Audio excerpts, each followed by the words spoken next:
Sa tagal ng panahon, siguro mga 1 year din. Ngayon wala ulit na experience makahuli ng dalag o bulig. Ang laki nito. Guys, minadali ako.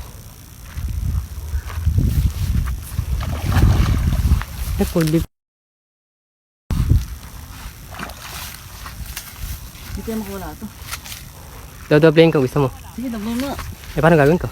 Pwede barilin mo. Kaya nga, paano gagawin ko na rin? Barilin mo sa ulo. Kaya nga, dodoblein ko nga. Paano mo dodoblihin? Paparilin ko pa. Kaya nga, sa ulo nga. Oo nga.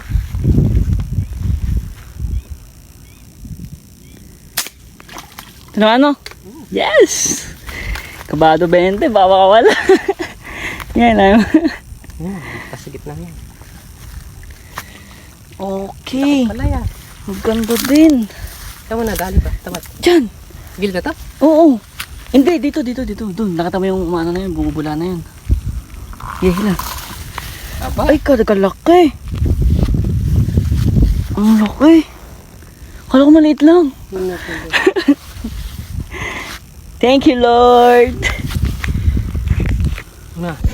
Guys, kung napapansin nyo, tinatanggal na ni Dico yung sima niya. Nagpatulong nga pala ako sa kanya na iahon yung nahuli kong bulig. Kasi natatakot ako baka makawala. Hindi ko sure kung matibay yung tali ko. Tawa nga tayo yung. Guys, nakadalag tayo.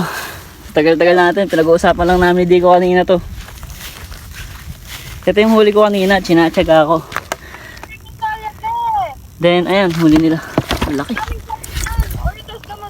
Ang laki. Laki nito, oh.